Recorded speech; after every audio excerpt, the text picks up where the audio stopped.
Hi guys, this is Klazar bringing another audio commentary, and this time I'm commentating on Game 3 of the All-Star Skins matchup between Savior and Flash.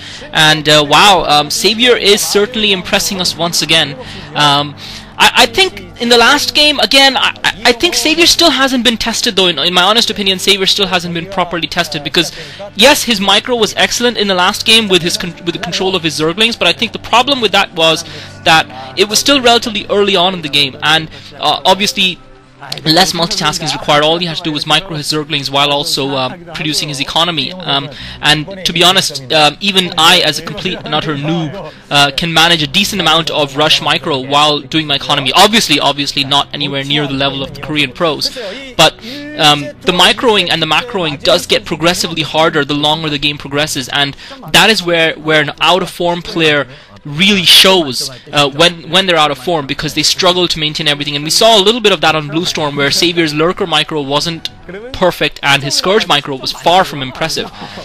And I think that's what Flash needs to do. I think Flash needs to take the game longer. The longer the game goes, I think the better the chance that Flash is going to win. It's a little bit sort of like Boxer versus Flash when Flash was first emerging on the scene. Flash just didn't have the game know-how and the game sense initially to beat someone like Boxer in a longer game, because he just got outpawed in the end. That was the first match I think I saw Flash play versus Boxer. So I think we have a little bit of a similar situation here, although the roles are reversed. I think the longer the game goes on, the more it's going to favor Flash. I suppose you can say he's been a little bit unlucky in that he's been outdone by his choice of strategy. In the first game, he went for a Rax Rush, and unfortunately for him, Savior put the spawning pool down first. In the second game, he went for the command center first, and again, Savior had the perfect build to counter that, going for a Speedling Rush. So it'll be interesting what sort of strategy Savior comes up with on this map. This is Sin Peaks of Baekdu, and it'll be interesting to see how Flash copes with it. So far, Savior has been taking all the money, but this is Sin Peaks of Baekdu. We've seen some great StarCraft matches on this map. I think Savior himself has been involved in some very epic matches. I'm not sure how much experience Flash has on this map, and perhaps that is a factor that's playing in here. Blue Storm was obviously a map that favored Zerg. Savior once again putting down the spawning pool right after his hatchery, so we haven't seen Savior go for that third hatchery build yet again. This is the new, more circumspect Savior. We haven't seen him go really all out, and to me that's a sign of a slight lack of confidence in Savior's behalf. Especially on a map this size, where it would take a significant amount of time for the Marines to get down all the way from the Terran base to the Zerg base, and not only that, you could probably also slow them down quite a lot by just blocking that path in the middle. So Savior just ushering that SCV out, and Flash now this time building the command center, and this time he's put the racks down before starting the command center. I think last time the command center went down first, and Flash realized that slowed him down too much, and he paid the price for that, so he's not going to make the same mistake. And Savior now putting down that third hatchery, so he's gone for a 3 hatchery build, except for just putting the spawning pool down before the third hatchery. Now he's taking this extractor as well. So this looks like it's going to be a little bit of a longer matchup between these two players, and it'll be interesting to see how Savior fares over the long course of the game, not having gotten an early advantage from his opponent. In both the games thus far, he has gotten an early advantage. That being said, I think I should give Savior a little bit more credit for his last win, especially when he decided to pull his drones back when he saw his rush wasn't going to work fully. With the drones and the Zerglings, when Flash thwarted him with his SCV, Savior's pulled his drones back, put them back to work in his economy, conserved most of his drones, and kept the pressure up on Flash. So he really did play a great game of StarCraft, and I think we should give credit for that where it's due.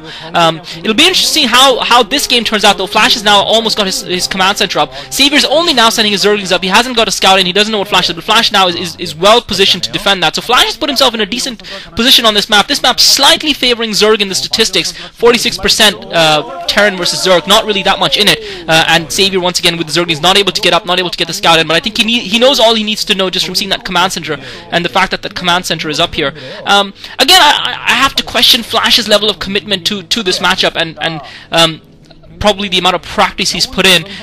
For me, if I had to say who would be the most exciting player right now in StarCraft, even though I'm a huge, and Savior already starting up his lair, so Savior starting up his lair, so this is much more standard Savior play. Unfortunately for Savior, he hasn't been able to keep that SCV out, and really, sending those 5 Zerglings up, he would have been much better maybe conserving 1 or 2 Zerglings to block off that ramp once he'd gotten rid of that SCV initially, and sending only a few Zerglings up to scout. I guess he felt maybe he could get in and do some initial damage. So that was slightly bad call on Savior's part. Flash now getting his second racks up, got his academy up as well. I don't think Savior has any Sunkens up yet.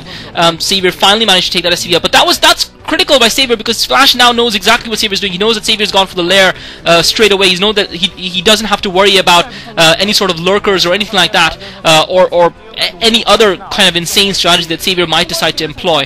So Flash now setting up his third racks. Yeah, I mean, for me, if I have to say the most exciting player playing StarCraft right now, for me, is Flash, despite his poor performance in the last 2 games. I suppose it's unfair to, and Savior now starting up the Spire, the layers up, so Flash has got to be expecting that. Flash definitely for me is one of the most exciting players playing StarCraft right now, even though I'm a Zerg fan. It's just, he just has that something special about him, that, call it charisma, call it magic, I don't know. He enthralls the viewers with his StarCraft play. He makes StarCraft enjoyable to watch, and that's the great thing about StarCraft. I mean, and the thing about great players, there are lots of players who play long StarCraft matches. There are lots of players who are good at StarCraft, but not all of them are entertaining. A lot of Terran players especially struggle to be entertaining. We've seen a long line of Terran players like C and Light and Up Magic, and for me these guys just don't have that entertainment value of someone like Boxer or Uvi or Flash.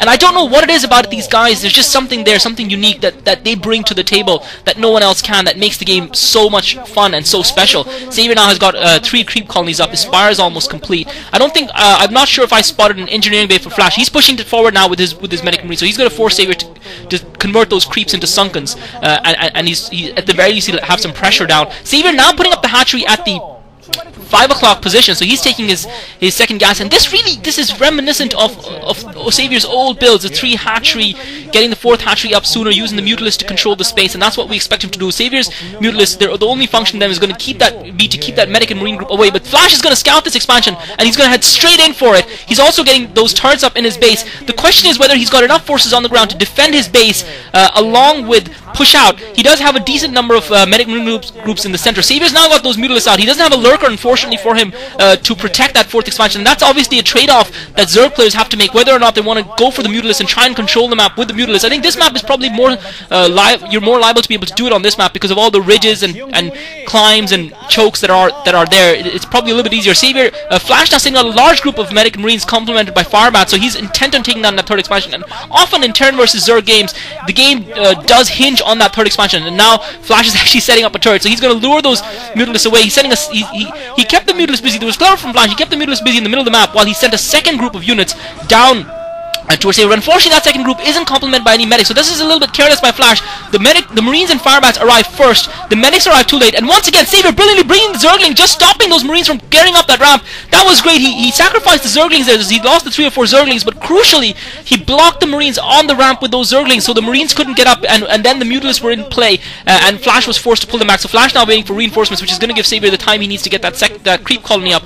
He popped a drone out from that hatchery at the 5 o'clock expansion, and he's putting a creep colony down there. He's going to get a Sunken there, I'm pretty sure, and looks like he's morphing into Sunken already. So Savior so far defending successfully in his base, and Flash forced to pull back, not able to get up there. So great play by Savior. Really brilliant StarCraft. I think he completely anticipated what was going on there, although Flash gave it away a little bit because he kept Savior busy with his main Medic and Marine group just sort of in the middle right of the map, and he was sneaking a group down the side, down towards the other entrance of the 5 o'clock expansion, and Savior wouldn't have seen that group, and if he hadn't revealed, I think he left that SCV in there building the turret, and that's what drew Savior's Mutalisks back, and that's really, I think, what caused that attack to fail. I think had Flash not done that, Savior probably would have stayed around the middle, harassing those Medic and Marine groups, not anticipating that Flash was trying to sneak a second group of Medic and Marines down the side. And I think Flash probably made a tiny error there by trying to put that turret. Savior was never going to let him get that turret up, and all he did was hasten the arrival of the Mutalisks before he could get himself implanted in that base. Savior now already getting a Queen's Nest up, and this is so typical Savior.